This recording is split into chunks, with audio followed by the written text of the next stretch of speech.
give all your love for the wonderful talents of Mr. Steve Hughes!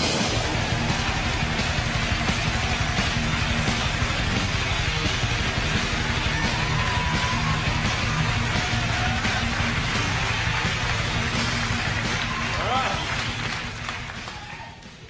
Thank you.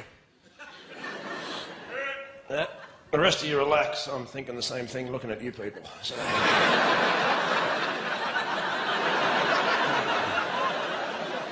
You freaks.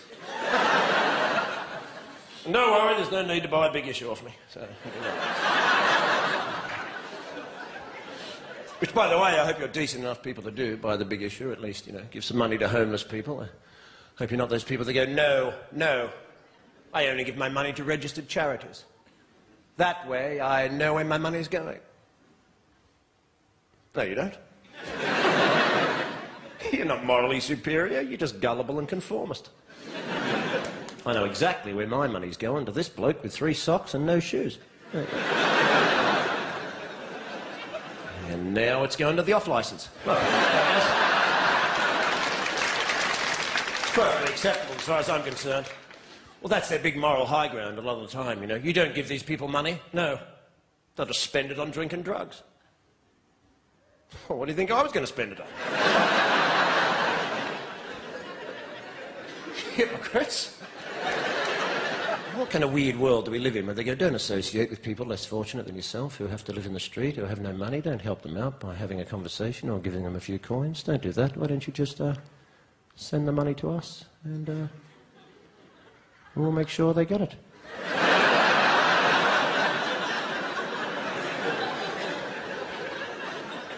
Anyway, it's wonderful to be. I'm from Australia, actually, although I have an English father, Australian mother. Some Scottish bloke said that makes me Welsh, so... Being in England for many years now, I understand, all of you, and myself included, we all have to live under the weird and oppressive regime of health and safety regulations. Which is very strange, isn't it? Because, you know... Remember in the old days, before health and safety? Remember when it was called common sense? Remember those days? Remember many years ago when you used to go, look, there's a great big deep hole. Will I step in it? No, I'll just walk around it like that.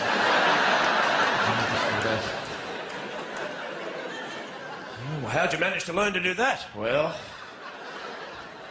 my parents taught me not to be a moron. And I just kind of carried it on from there. See, the Dutch, they'll treat you like an adult. You're in Amsterdam. You're in a city. They sell pot. They sell mushrooms. There's trams. There's buses. There's cabs. There's push bikes with women, with kids strapped to the front of them. There's a road next to a canal. Is there a fence? No. No fence. England, there'd be a big sign, big fence. Don't go in the water.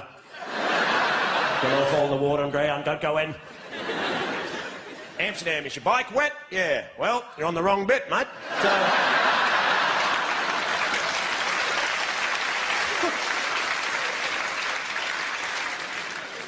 And then we have political correctness, which is the joy that is the other side of health and safety, which is health and safety, which is a small oppression of our physical movement, so we can't do anything without permission from the state. And political correctness is the oppression of our intellectual movement, so no one says anything anymore in case somebody else gets offended. What happens if you say that and someone gets offended? Well, they can be offended. What's wrong with being offended? When did sticks and stones made break my bones stop being relevant? Isn't that what you teach children, for God's sake? That's what you teach toddlers. He called me an idiot. Don't worry about him. He's a dick. Now you have adults going, I was offended, and I have rights. Well, so what? Be offended. Nothing happens. You're an adult. Grow up. Deal with it. I was offended. I don't care. Nothing happens when you're offended. There's nothing... I went to the comedy show, and the comedian said something about the Lord, and I was offended. And when I woke up in the morning, I had leprosy.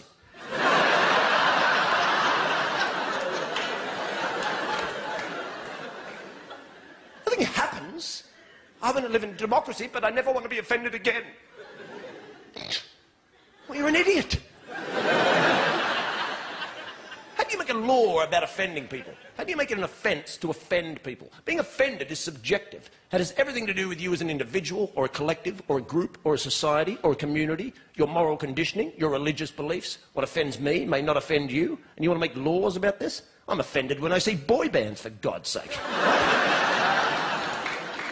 It's a valid offence. I'm offended. They're corporate shills posing as musicians to further a modelling career, and frankly, I'm disgusted. Right? But what am I going to do? Call the cops? Hello, it's me again. They're on the telly this time. 5 of them, that's it. Yeah, white suits dancing like girls, that's them. 5 minutes, I'll be out the front traumatised. Bye.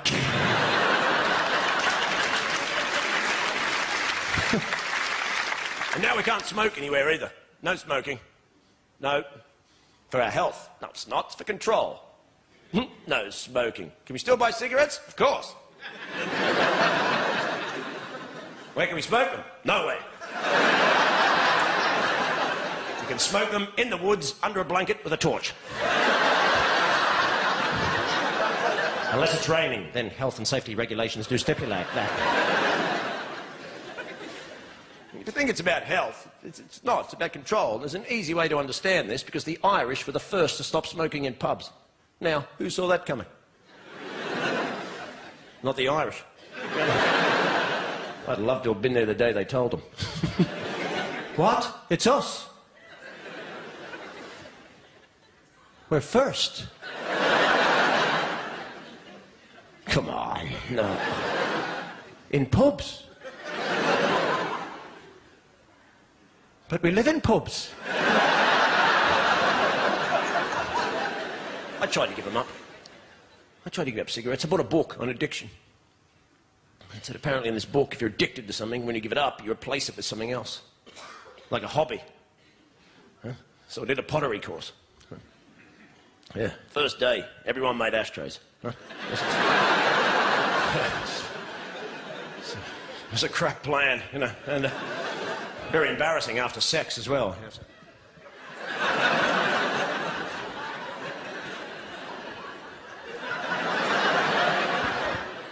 You were great, baby.